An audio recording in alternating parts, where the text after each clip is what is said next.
అందరికీ కూడా శుభాశీస్సులండి. 2026 గాను మీనరాశి వాళ్ళకి జనవరి, అలాగే ఫిబ్రవరి, మార్చి ఈ 3 నెలలు కూడా ఎలా ఉండబోతుంది? జనవరిలో మీనరాశి వాళ్ళకి కొన్ని విధాల పర్వాలేదు. ఒక మాటలో చెప్పాలంటే అన్ని విధాలు కూడా పర్వాలేదు. అన్ని రంగాల వారికి అనుకూలంగానే ఉంది. ఉద్యోగ ప్రయత్నాలు చేసుకోవచ్చు, అలాగే విదేశీయానీయ ప్రయత్నాలు కూడా చేసుకోవచ్చు. అలాగే ఇదే కాకుండా ఏదైనా సరే స్థిరాస్తుల గురించి ప్రయత్నాలు చేసుకోవచ్చు, నూతన వ్యాపారాలు ప్రారంభం చేసుకోవచ్చు. ప్రతి విషయంలో కూడా అనుకూల వాతావరణం అయితే మీనరాశి వారికి ఉంది. అలాగే ఫిబ్రవరి నెల వచ్చేటప్పటికి మీనరాశిలో శని ఉండడం, అలాగే మిగతా గ్రహ సంచార ప్రభావాల వల్ల ఈ రాశి వాళ్ళకి, మీనరాశి వాళ్ళకి ఫిబ్రవరి నెలలో మాత్రం అనేక విధాలు కూడా ఆటంకాలు. ఆర్థికంగా చాలా బాగుంటుంది ఉన్నప్పటికీ కూడా నువ్వు ఎంత సంపాదించినా కూడా ఈ ఫిబ్రవరి నెల మాఘమాసంలో మంచినీళ్ళలాగా ఖర్చు అయిపోతుంది. అది ఆరోగ్యపరమైనటువంటి ఖర్చు కావచ్చు, అలాగే లేదా ఏదన్నా శుభకార్య మూలకంగా ఖర్చు అయిపోవచ్చు. ఏ రూపంలోనైనా సరే అధికంగా మంచినీళ్ళ కంటే కూడా ఎక్కువగా ఖర్చు అయ్యే అవకాశమే ఉంది మీనరాశి వాళ్ళకి. సరే, ఖర్చు అయినా పర్వాలేదంటే ఈ యొక్క మాఘమాసంలో భార్యాభర్తల మధ్య అవగాహన లోపించడం, అపార్థాలు చేసుకోవడం, అలాగే కుటుంబ కలహాలు అన్నదమ్ముల వల్ల కానీ, లేదా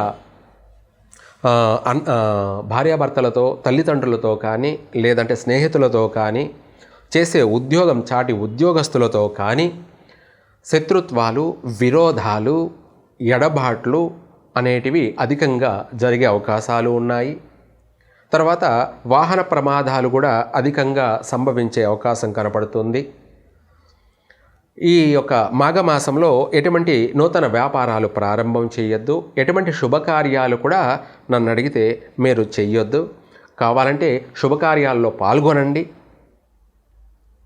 మీ ఇంట శుభకార్యాలు కూడా చేయకపోవడం చాలా మంచిది.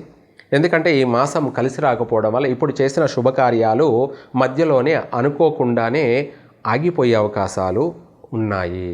మొదలుపెట్టిన కార్యం ఆదిలోనే హంసపాదం అన్నట్టుగా ప్రారంభంలోనే నిలిచిపోయే అవకాశాలు ఉన్నాయి, పూర్తిగా ఆగిపోయే అవకాశాలు ఉన్నాయి. అలాగే పెట్టిన పెట్టుబడి కూడా నిలిచిపోవడం, తిరిగి రాకపోవడం, ఆగిపోవడం, దానివల్ల తీరని నష్టాలు. కాబట్టి ఈ మాఘమాసంలో ముఖ్యమైనటువంటి ప్రయత్నాలు చేయొద్దు. విద్యార్థులకు కూడా పాపం కష్టకాలమని చెప్పాలి. పాస్ అవుతారా, ఫెయిల్ అవుతారా అనే దాంట్లో వాళ్ళ చదువు పైన పట్టి ఆధారపడి ఉంది. అయితే ఏమిటి అంటే రాశిలో పుట్టిన వాళ్ళందరూ కూడా ఒకే విధంగా ఉండరండి. అయితే ఇది ఓవరాల్గా రాశి ప్రకారంగా చెప్పడం, వాళ్ళ పుట్టిన సమయాన్ని బట్టి కూడా ఉంటుంది. అంటే బిడ్డొచ్చిన వేళ, గొడ్డొచ్చిన వేళ అన్నట్టుగా వాళ్ళ పుట్టిన సమయం, శుభ సమయంలో పుట్టారనుకోండి వాళ్ళు రాణించగలుగుతారు. బాగలేనప్పటికీ కూడా వాళ్ళ యొక్క అదృష్టం అనేది అలా ఉంది కాబట్టి, వాళ్ళు జన్మించినటువంటి సమయం అనేది గుడ్ టైం కాబట్టి బాగలేని సమయంలో కూడా కొంతమేర వాళ్ళు రాణించగలుగుతారని అర్థం. అలాగే వాళ్ళ పుట్టిన టైం బ్యాడ్ టైం అనుకోండి, రాశి ప్రకారంగా ఓవరాల్గా బాగలేదు కాబట్టి అటువంటి వాళ్ళు ఫెయిల్ అయ్యే అవకాశము ఉంది, ప్రతి రంగాలలో కూడా ఓడిపోయే అవకాశము ఉంది. అందుకనేసి పర్సనల్గా వాళ్ళ వ్యక్తిగత జీవితాన్ని బట్టే ఉంటుంది. ఓవరాల్గా రాశి ప్రకారంగా అందరికీ బాగుంటుందా అంటే పొరపాటే. అలా అనేసి అందరికీ బాగుండదు అని అంటే కూడా పొరపాటే. ప్రతిదీ కూడా మనము అన్ని కోణాలలో చూసుకోవాలి. ఆ విధంగా మనం అన్ని కోణాలలో ఆలోచించి చెప్పేదే మనం. మాస ప్రకారంగా కావచ్చు, గ్రహాల ప్రకారంగా కావచ్చు, వాళ్ళ పుట్టినటువంటి సమయ ప్రకారంగా కావచ్చు, వాళ్ళ పుట్టిన తిథి, వార, నక్షత్ర, మాసాన్ని బట్టి అన్నిటి కోణాల్లో మనము ఇవి నిర్ధారణ చేసి చెప్పడం అనుభవపూర్వకంగా చెప్పేటువంటిదే మనం. అలాగే ఈ రాశి వారికి మళ్ళీ మార్చి నెలలో మళ్ళీ కూడా బాగుంటుంది, పర్వాలేదు. కొత్త నూతన వ్యాపారాలు ప్రారంభం చేసుకోవచ్చు, శుభకార్యాలు జరుగుతాయి, వివాహ ప్రయత్నాలు ఫలిస్తాయి, సర్వసక శుభకార్యాలన్నీ కూడా జరపడం జరుగుతుంది. వివాహ ప్రయత్నాలు కలిసి వస్తాయి, నూతన వ్యాపారాలు ప్రారంభం చేస్తారు, విదేశాలకు వెళ్ళవలసిన వాళ్ళు వెళ్తారు, అక్కడ కూడా స్థిరపడతారు, అక్కడ కూడా ఆస్తులను సేకరిస్తారు. ఇలా చెప్పుకుంటూ పోతుంటే మళ్ళీ మార్చి నెలలో విడిపోయినటువంటి భార్యాభర్తలు కూడా మళ్ళీ కలుసుకునే అవకాశాలు ఉన్నాయి. సంతాన సౌఖ్యం కూడా కలిగే అవకాశం ఉంది. మళ్ళీ ప్రతి విషయాలలో కూడా ప్రతి మనిషికి కూడా ఎప్పుడూ ఒకేలాగా ఉంటుందా అంటే ఉండదు. కొద్ది రోజులు చీకటి, కొద్ది రోజులు మరలా వెలుగు అన్నట్టుగా ఉంటుంది. అంటే కష్టాలు జీవితాంతం ఉంటాయి అంటే ఉండవు, మళ్ళీ సుఖాలు వస్తాయి. దానికోసమన్నా మనం చేయాల్సిన ప్రయత్నం మనం చేస్తూ ఉండాలి. ఇదే కాకుండా ఈ రాశి వాళ్ళు, మీనరాశి వాళ్ళు అధికంగా గురువు యొక్క అనుగ్రహం కోసం ఒక శనివారం రోజు కావచ్చు, లేదంటే గురువారం రోజు కావచ్చు, ఈ 2 రోజుల్లో వారంలో పసుపుతోటి ఒక 1/4 కిలో పసుపు లేదా లాస్ట్కి ఒక 100 గ్రాముల పసుపుతోటి అయినా సరే ఆ యొక్క గురువుకి కానీ లేదా శనికైనా సరే పసుపుతో అభిషేకం చెయ్యండి. శనికి కూడా పసుపుతో ఎందుకు అభిషేకం చేయాలి అంటే అనుకూలం లేనటువంటి శనిని కూడా మనం కొంతమేర అనుకూలంగా మార్చుకోవడానికి. ఎవరినైనా సరే మనకు కానివాడు శత్రువు అనుకుందాం, వాడిని మనం తిట్టామంటే ఏమవుతుంది, వాడు ఇంకా ఎక్కువై మనకు నష్టాన్ని కలగచేస్తాడు. శత్రువుని కూడా మనము పొగిడామనుకోండి, శత్రువు కూడా మనకు కాస్త మిత్రుడై అనుకూలించే అవకాశము ఉంది. అట్లాగా శని రాశిలో ఉండడం వల్ల కొంతమేర ఇబ్బందులు కలుగుతున్నప్పటికీ శని యొక్క ప్రసన్నం అనుగ్రహం చేసుకోవడం కోసము శనివారం రోజు శనికి, గురువారం రోజు గురువుకి పసుపుతోటి మీరు కుంకుమార్చన చేసినట్టుగా పసుపుతో అభిషేకం చేయండి. సుఖాలు పొందుతారు, సర్వ సౌఖ్యాలు పొందుతారు. అనుకున్నది ఆదిలో ఆటంకం కలిగినా మళ్ళీ డబల్ సౌఖ్యాన్ని, సుఖాన్ని, అభివృద్ధిని అన్ని విధాలా కూడా పొందుతారు, కలిసే వస్తుంది. మనకు ప్రస్తుతం 2026 ఇంగ్లీష్ మయా క్యాలెండర్ ప్రకారంగా ఈ యొక్క ప్రారంభంలో గ్రహస్థితుల యొక్క ప్రభావాలు చూసుకుంటే మనకు 4 గ్రహాలు అంటే మకర రాశిలో సూర్యుడు, అలాగే కుజుడు, బుధుడు, శుక్రుడు, ఆ తదుపరి మరలా కుంభరాశిలోకి మారడం, అక్కడ గ్రహాలు కలిసి ఉండడం అవుతే వీళ్ళ ప్రభావం, తర్వాత రాహుకేతుల యొక్క ప్రభావం, శని యొక్క ప్రభావం వల్ల, ఇదే కాకుండా అపసవ్య కాలసర్ప దోష ప్రభావం అనేది కూడా ఏర్పడుతూ ఉండడం వల్ల ఓవరాల్గా చూసుకున్నట్టయితే కొన్ని రాశుల వారికి కొన్ని ఒడిదుడుకులు అనేది ఉన్నప్పటికీ గురువు యొక్క అనుగ్రహం అధికంగా ఉండడం వల్ల అన్ని రాశుల వారికి కొద్ది రోజులు ఊపిరాడుతుంది, అంటే ఉపశమనం, ప్రశాంతత కలుగుతుంది. మళ్ళీ కొద్ది రోజులు ఇబ్బందులు, ఆటంకాలు ఉన్నప్పటికీ ఓవరాల్గా ప్రపంచవ్యాప్తంగా యూనివర్సల్గా చూసుకుంటే గ్రహస్థితి ప్రభావం వల్ల అధికంగా భూమి కంపించే అవకాశాలు ఉన్నాయి, అంటే భూప్రకంపనలు కలిగే అవకాశం ఉంది. దీన్ని కూడా తీవ్ర స్థాయిలో ఏర్పడే అవకాశం ఉంది. అధిక భూకంప నమోదు జరిగే అవకాశం ఉంది. విదేశాలలో ఆస్తి నష్టాలు, ఆర్థిక నష్టాలు ఎక్కువగా సంభవించే అవకాశం ఉంది. మన భారతదేశంలో మరీ ముఖ్యంగా మన తెలుగు రాష్ట్రాల్లో కూడా భూకంపాలు సంభవించే అవకాశం ఉంది. కానీ ఆర్థికపరమైనటువంటి తీవ్రమైన నష్టాలు జరగవు. స్వల్ప భూకంప నమోదాలు జరిగే అవకాశము ఉంది. ఎందుకంటే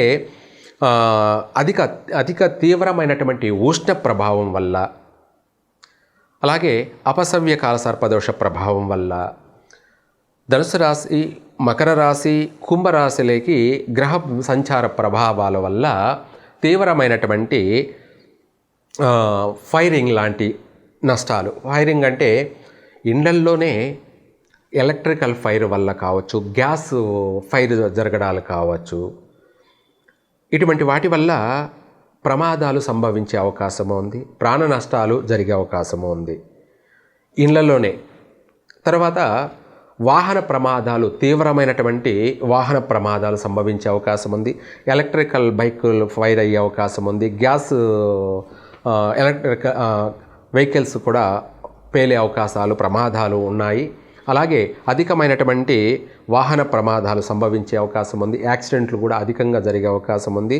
ఇవి కాకుండా రైలు ప్రమాదాలు మన తెలుగు రాష్ట్రాల్లోనే, అలాగే రైల్లోనే ఫైరింగ్ జరిగే అవకాశాలు ఆల్రెడీ ముందుగానే చెప్పే ఉన్నాను కొన్ని ఛానల్స్లో కూడా. అలాగే దీంతోపాటు అంతరిక్షంలోనే విమానాల్లో కూడా ఫైరింగ్ జరిగి ప్రమాదాలు జరిగే అవకాశాలు ఉన్నాయి. ఇది కూడా చెప్పాలంటే మన భారతదేశంలోనే ఈ 3 మాసాల్లోనే కూడా ఇటువంటి నష్టం జరిగే అవకాశం ఉంది. అలాగే సముద్రంలో భూకంపాలు నమోదయ్యి కాస్త సునామీలు కూడా వచ్చే అవకాశం కనపడుతుంది. ఒకవేళ సునామీ వచ్చినా రాకపోయినా కూడా భూగర్భంలో కొంత వరకు నష్టాలు జరిగే అవకాశం ఉంది. అంటే ఓడరేవులకు సంబంధించినటువంటి ప్రమాదాలు, సముద్ర గర్భంలో కలిసిపోయేటువంటి ప్రమాదాలు, ఇవి తీవ్రమైనటువంటి, లేదా ఓడరేవుల్లో ఫైరింగ్ జరిగేటువంటి సమస్యలు, అధికంగా ఫైర్ జరిగే సమస్యలు అనేటివి ప్రపంచవ్యాప్తంగా ఉన్నాయి. ఇవన్నీ ఒక పక్కన పెడితే అడవులు, అరణ్యాలలో కూడా అధిక శాతం మన తెలుగు రాష్ట్రాల్లో కూడా దట్టమైనటువంటి అరణ్యాలలో కారుచిచ్చు ఏర్పడే అవకాశం ఉంది. అంటే అడవులు దగ్ధమయ్యే అవకాశం ఉంది. దానివల్ల అధిక ప్రాణ నష్టం జరిగే అవకాశాలు ఉన్నాయి. అంటే మూగజీవాలు ప్రాణ నష్టాలు జరిగే అవకాశం ఉంది. వృక్షాలకు కూడా అధిక నష్టపోయే అవకాశము ఉంది. కాబట్టి ప్రతి విషయాలలో కూడా ఎక్కువ శాతం చాలా జాగ్రత్తగా నడుచుకోవడం, ప్రజలు జాగ్రత్తగా వ్యవహరించడం, తెలివిగా ప్రవర్తించడం, దీంతోపాటు కుటుంబ యొక్క సౌఖ్యం కోసం వాళ్ళు అభివృద్ధి చెందడానికి, వాళ్ళ కుటుంబాలు అభివృద్ధి చెందడానికి, ప్రపంచవ్యాప్తంగా ఎక్కువ శాతం నష్టాలు జరగకుండా కొంతమేర తప్పించుకోవడానికి వీలైనంత వరకు ఉన్నవాళ్ళైతే హోమాలు, జపాలు, తపాలు జరిపించండి. లేని వాళ్ళు నిత్యం దైవ దర్శనంతో మీరు మీ కుటుంబాన్ని మీరు కాపాడుకోండి. ఇది ముఖ్యమైనటువంటి సలహా. ఎందుకంటే మనము ప్రాణాన్ని కోల్పోవడం కన్నా చిన్న గాయంతో బయటపడడం మన కుటుంబానికి మేలు కలుగుతుంది. అంటే ఊపిరుంటే ఉప్పమ్ముకొని బతకచ్చు అన్న సామెత కింద, బతికుంటే బలిసాగు తిని బతకచ్చు అన్న సామెత కింద మనం బాగుంటే ఏదైనా చేయగలం. కాబట్టి మనము బాగుండడం కోసం ముందు మన ప్రయత్నం మనం చెయ్యాలి. చేతులు కాలిన తర్వాత ఆకులు పట్టుకోవడం కన్నా ఆ చేతులు కాలకుండానే మనం జాగ్రత్త పడడం వల్ల మనము బాగుంటాం. మన కుటుంబం మనల్ని నమ్ముకొని ఉంది కాబట్టి మన కుటుంబానికి మనము అండదండగా ఉంటాం. అలాగే కుటుంబం అంతా కూడా సంతోషంగా, సౌఖ్యంగా ఉంటుంది. మనము బాగుంటాం, సమాజం బాగుంటుంది. కాబట్టి వీలైనంత వరకు ఈ గడ్డు కాలాలకు అంతవరకు ఉన్నాయి. కాబట్టి ఈ ప్రారంభంలో తర్వాత గురువు రాజుగా సంచరించబోతున్నాడు. కాబట్టి మళ్ళీ అన్నీ కూడా మారే అవకాశం ఉంది, మార్పులు వచ్చే అవకాశం ఉంది. ప్రస్తుతం అయితే మాత్రం బాగలేదు. రాజకీయ నాయకుల విషయాల్లోనూ పెను మార్పులు, సంచలనాలు కలిగే అవకాశం ఉంది.